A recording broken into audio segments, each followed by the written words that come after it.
শিমুলপুর নামে ছোট্ট একটি সুন্দর গ্রাম ছিল।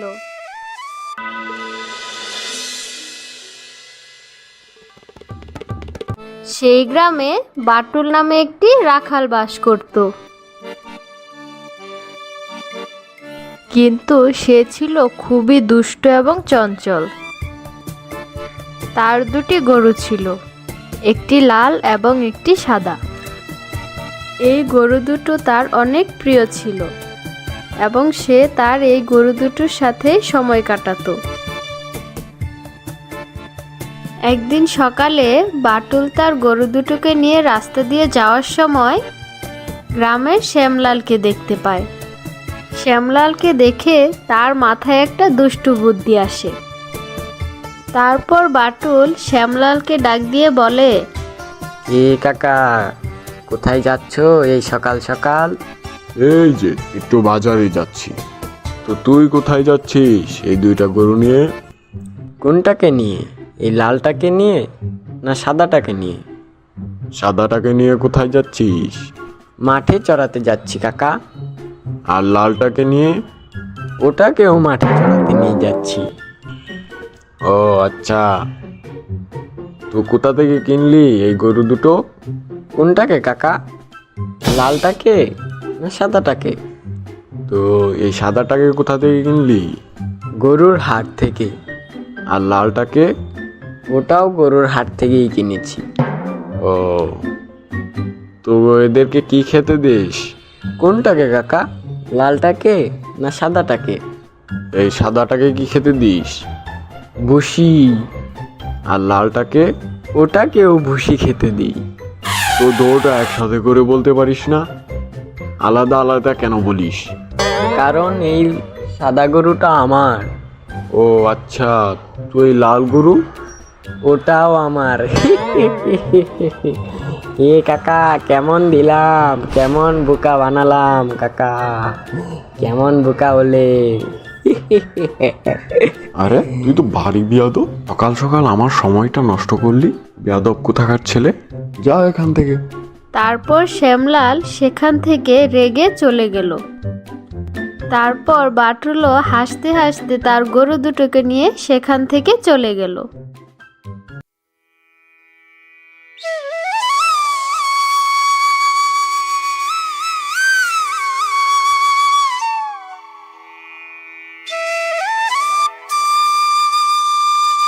একদিন বাটুল রাস্তা দিয়ে যাওয়ার সময় দুজন লোককে দেখতে পায়।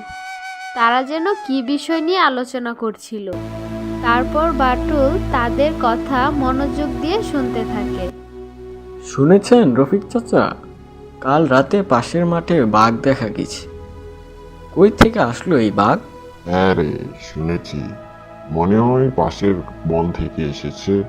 হয়তো খাবার খুঁজতে খুঁজতে বন ছেড়ে গ্রামে ঢুকে গিয়েছে। ব্যাপারটা খুব চিন্তার বিষয়। সবাইকে সতর্ক থাকতে হবে। গত রাতে করিমের গরুর খোয়ারের কাছে পায়ের ছাপ পাওয়া গিয়েছে। তাহলে কি বাঘ গরু ধরে নিয়ে গেছে? এখনো কিছু বলা যাচ্ছে না, কিন্তু রাতের বেলা আমরা বাইরে যাব না। সবাই লাঠি সোঁটা নিয়ে তৈরি থাকতে হবে, যেন বাঘ আক্রমণ করলে আমাদেরকে আমরা রক্ষা করতে পারি। যত তাড়াতাড়ি সম্ভব বন বিভাগের অফিসে খবর দেওয়া, তারা এসে বাঘটাকে উদ্ধার করে নিয়ে গেলেই হবে। আচ্ছা, আমরা কি দল গঠন করে আমরা বাঘটাকে খুঁজতে যাব? খুঁজলে কেমন হয়? না চাচা, বাঘকে উত্তেজিত করলে বিপদ আরও বেড়ে যেতে পারে। বন বিভাগের লোকজন এসে বাঘটাকে বনে রেখে আসবে। সবাই মিলে সাবধানে থাকি। বের হতে নিষেধ করাটা জরুরি। সবাই মিলে সাবধানে থাকি আর বাঘটাকে নিরাপদে ফিরিয়ে দেওয়ার চেষ্টা করি। তো আচ্ছা, তাহলে কালকে দেখা হবে আপনি।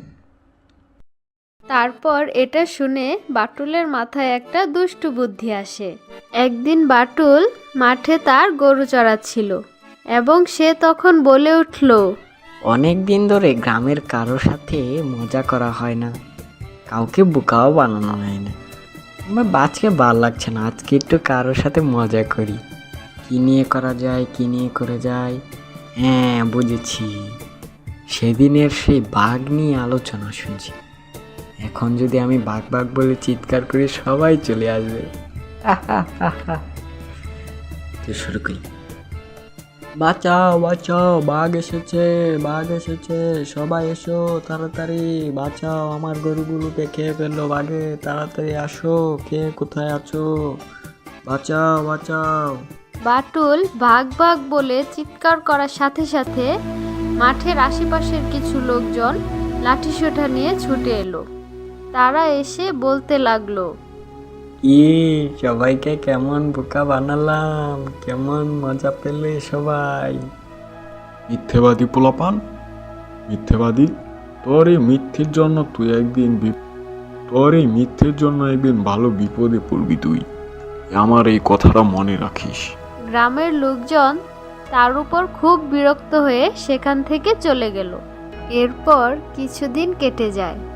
বাটুল মাঠ থেকে ফেরার পথে তার সামনে একটি বাঘ দেখতে পায়। সে বাঘটি দেখে আতঙ্ক হয়ে চিৎকার করতে থাকে। সবাই কে কোথায় আছো, তাড়াতাড়ি আসো, আজকে সত্যি সত্যি আমার সামনে বাঘ এসেছে, আমাকে কেউ বাঁচাও, আমাকে বাঁচাও, বাঘ এসে আমাকে খেয়ে ফেললো, তাড়াতাড়ি সবাই এসো, আজকে আমি কোনো মজা করছি না, তাড়াতাড়ি আসো সবাই। কিন্তু গ্রামবাসীরা শুনেও তার ডাকে কোনো সাড়া দেয়নি এবং কেউ এগিয়েও আসেনি। আর তারা বলল, হ্যাঁ, সবাই শুনে রাখো, আজকে আমরা আর এই বদমাস ছেলের ফাঁদে পা দিচ্ছি না। বেটা বদমাস প্রতিদিন আমাদের সাথে মজা করে আজকে মনে করছে আমাদেরকে আবার সে বোকা বানাবে। চলো আমরা চলে যাই এখান থেকে। অবশেষে বাটুল তার মিথ্যে বলার শাস্তি পেল।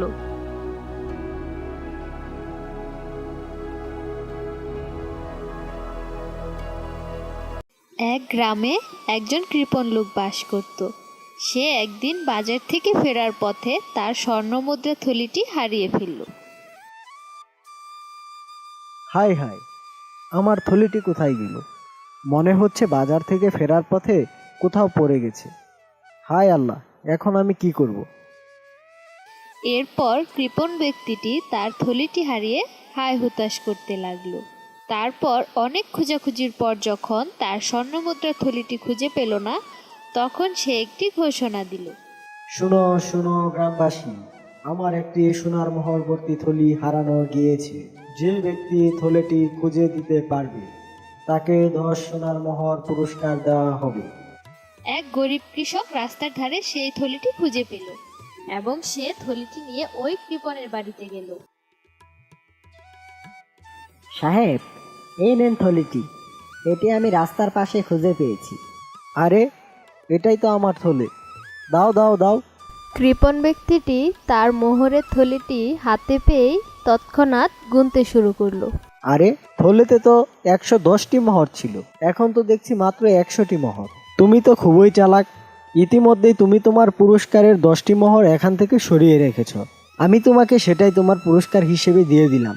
হুজুর, আমি আপনার থলিটি খুলেই দেখিনি, তাহলে কিভাবে আমি 10টি মোহর সরিয়ে রাখলাম?